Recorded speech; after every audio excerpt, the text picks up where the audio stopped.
Vice President, committed to deliver efficient, accessible, and responsive public services and programs for the good of all Filipinos.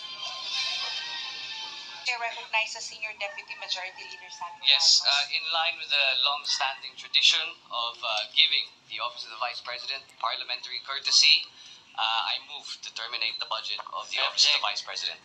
I object, We have a Madam motion Chair. duly seconded. We have a motion duly seconded for the termination of the budget of the presentation of the We Office of the Vice object, President. Madam Chair. We have we a object. motion for the objection. The chair now calls for the division of the House. Those who are in favor for the motion to terminate the discussion for the Office of the Vice President, please raise your hands. Secretariat is requested to please count the votes.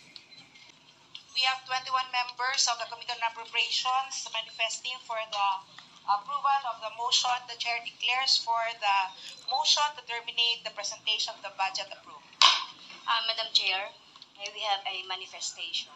Madam Chair, we have already suspended, we terminated the presentation. And the Point of order, Madam Chair. May I... Magandang araw mga kaibigan.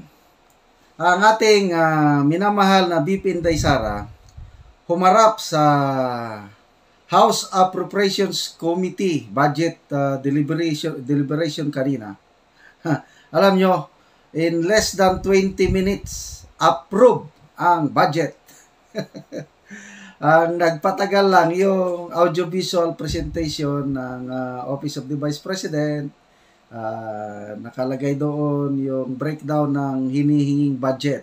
2.3 billion pesos ang budget ng ating Vice President at mga accomplishment nila for this year.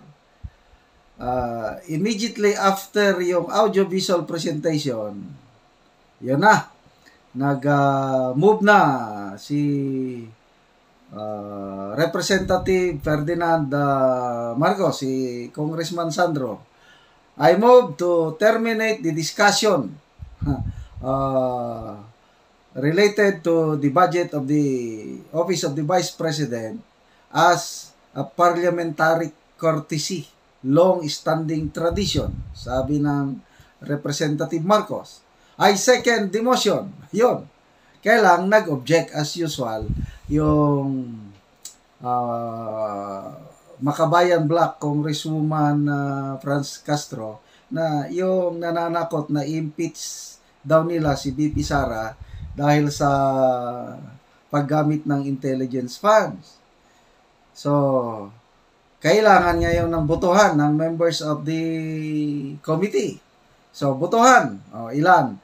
21 members approve yung motion to terminate. Kaya lang mapilit itong Castro na mag-manifestation na wala na, hindi na pinakinggan. Yung chairperson, isang congresswoman, nakalimutan ko yung pangalan, stood firm sa kanyang decision na terminated na ang budget hearing as far as the Office of the Vice President is concerned. Wala na. So, anong ibig sabihin nito? Nakita ko yung all-out support ng mga kongresista sa ating Vice President. So, ibig sabihin yung pananakot na impeachment hindi pala magsilbi. So, yung threat na impeachment sa mga Makabayan Black lang yun. Yung kino-question nila na confidential funds, ilang milyon yun, 125 million, ginastos ng 19 days. Wala, guni-guni lang nila yun. So, talagang nakakabilib ang karisma, ang, anong tawag ko doon, talagang hindi mo mahindian ang Vice President Inday Sara. Kasi, alam ng lahat na nagtratrabaho siya ng gusto. Kaya nga, no questions asked yung budget niya eh. Siya lang ang Vice President na may, dami niya ng satellite offices.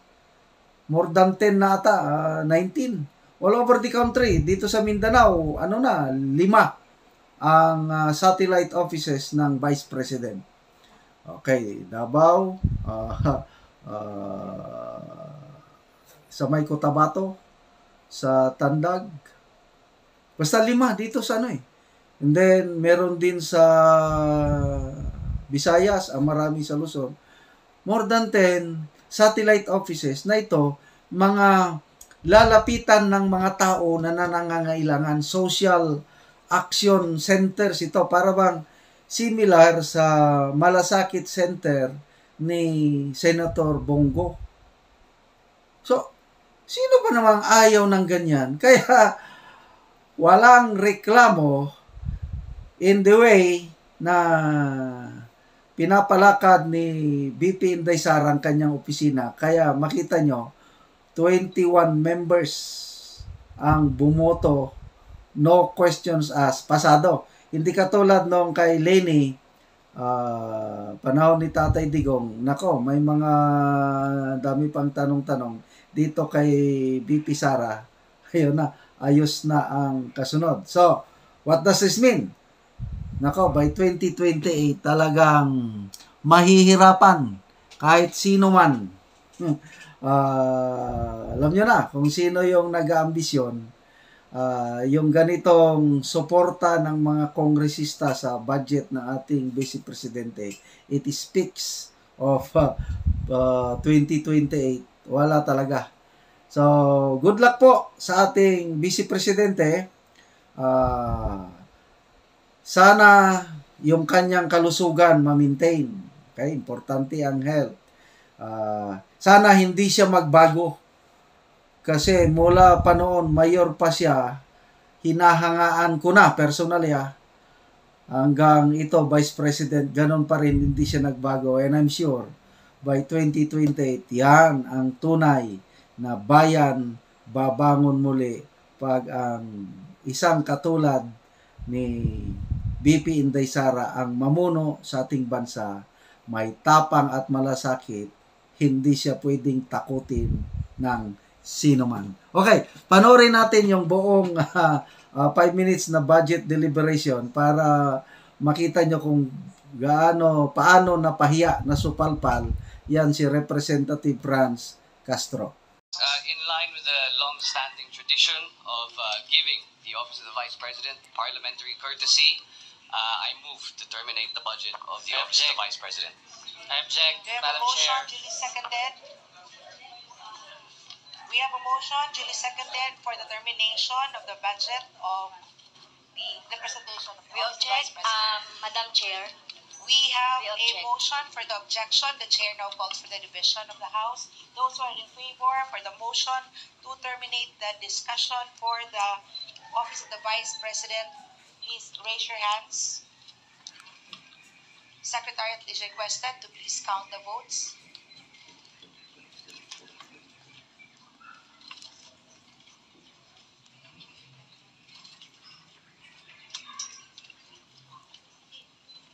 We have 21 members of the Committee on Appropriations manifesting for the approval of the motion. The chair declares for the motion to terminate the presentation of the budget approved. Madam Chair, may we have a manifestation? Let us May I proceed. have a manifestation, This chair Madam Chair? would like to turn over to Senior Vice Chair Stella.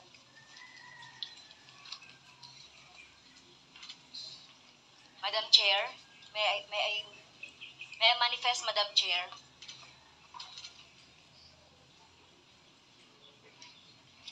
Madam Chair, we have already suspended, we terminated the presentation and the Point of order, Madam Chair. May I explain my vote? Why I would like that I do not like that the budget hearing of the Office of the Vice President be terminated. I know we have the rights as a minority bloc, Madam Chair. So may we explain why we vote no? with all due respect, this representation would like to request Honorable Castro to just please submit the manifestation to the I Committee object, on Madam Appropriations. Chair. So, And the can I budget have the floor, presentation Madam has already been terminated.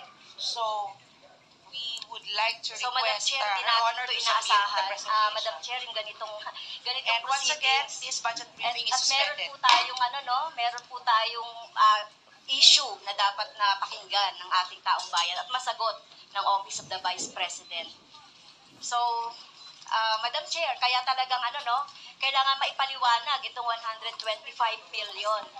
At sinabi naman sa statement ni Vice President Duterte na mag-explain.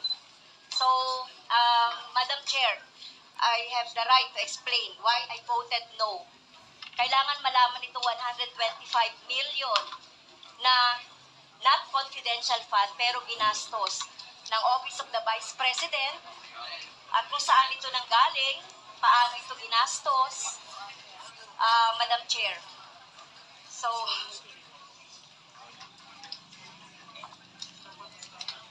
Madam Chair, grabe naman po, parang kahit na mag-manifest lang ng ating concerns on the OVP budget na ngayon po ay sobrang taas na, it even exceeds the confidential funds of all past vice presidents, hindi man lang po natin mapagbigyan yung mga valid na tanong ng taong bayan, paano po ginastos yung 125 million pesos in just a span of 19 days.